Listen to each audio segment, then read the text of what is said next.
I'm Lauren with IndoorGardening.com, and today we're going to talk about summer plant care.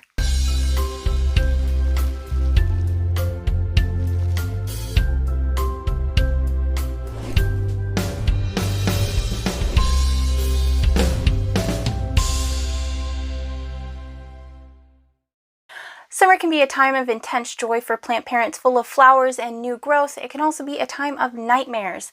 It can be a time full of dead plants, dying plants, wilted leaves, burned foliage. It can be a time of struggle, and that makes plant care unenjoyable. So today we have a little guide out for you to help you kind of navigate the summer troubles and toils, and that way you can have happy plants that you can enjoy. First up, let's talk about temperatures. For summertime, temperatures usually mean intense heat. That means that plants are going to be wilting. They're not going to be able to hold themselves up. It also means that they are going to have trouble regulating themselves because it's going to be too humid for them and too hot for them, and they are not going to be able to stand up on their own. So what you can do to help them with that is have some type of a cooling agent, keep the temperatures cool. You can open windows, bring fans, help keep things moving a little bit, and just make sure that it doesn't get too hot for them. If you know that your area is going to become intensely hot for your plants, then you do want to make sure that you are moving them out of that area. Like for example, if you're on a second-story floor, heat rises, move them to the bottom story if you can, so that way it's a little bit cooler for them and they will do better there. With intense heat, your plants will essentially be cooked, so you definitely want to be paying attention to how hot it gets. Anything over 90 degrees, generally plants are going to be struggling a little bit and need some type of help. There are lots of other ways you can help them, but just finding a way to cool things down, just like with people, plants are going to appreciate that for you.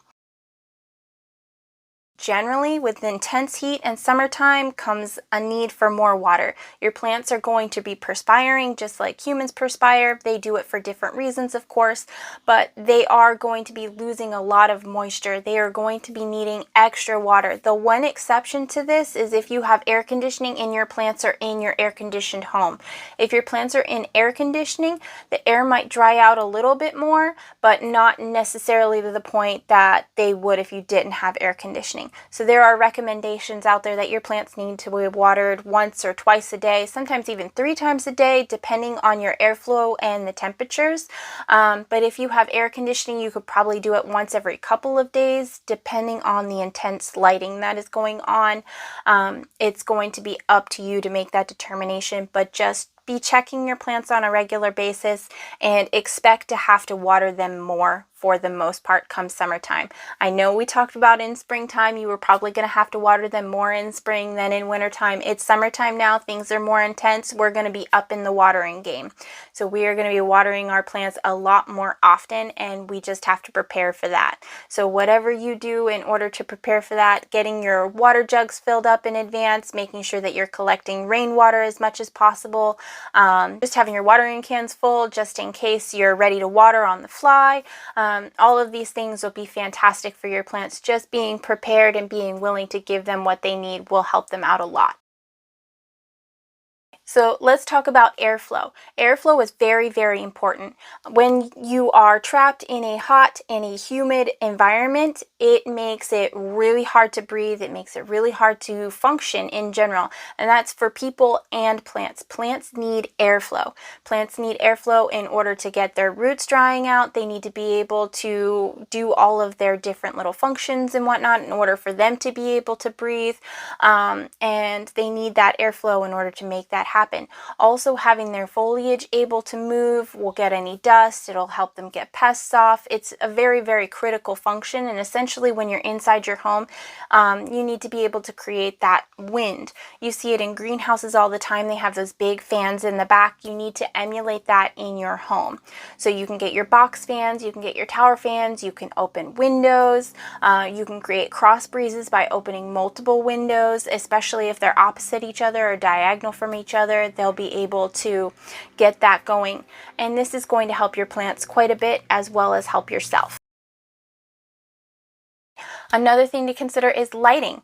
Lighting can be very, very intense, especially in the summertime. The sun is up higher, the sun is out longer. It can burn your foliage. In order to prevent that, you definitely want to make sure that you have some type of covering over your plants. You can use a shade cloth.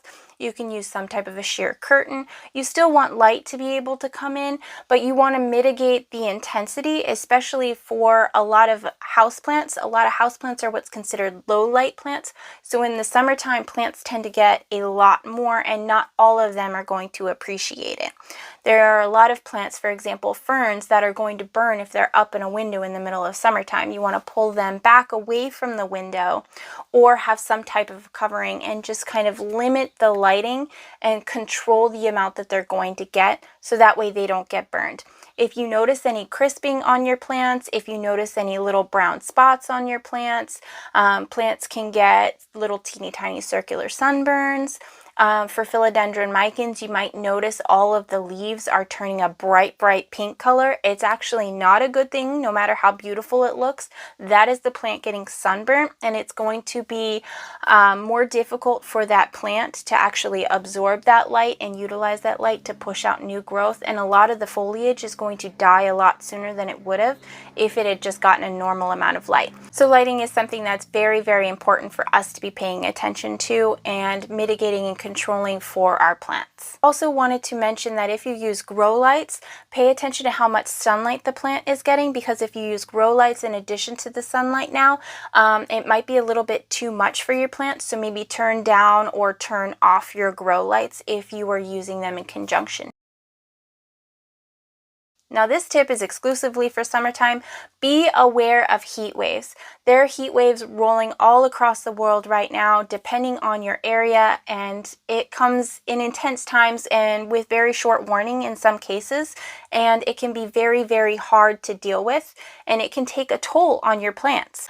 Because a heat wave is basically all of the other summertime struggles that we have talked about through this video, but more intense. So the heat is going to be more intense. The lighting is going to be more intense. Even plants that absolutely love light, like Hoya, can get sunburned and damaged from a heat wave light. So it's very important to pay attention to when the heat wave's coming and to really utilize these particular tools that we've talked about in this video to be able to keep your plants safe. So if you have plants directly up against the window and you know a heat wave is coming, pull them back or make sure you have some type of covering throughout the day, because that light is going to burn them.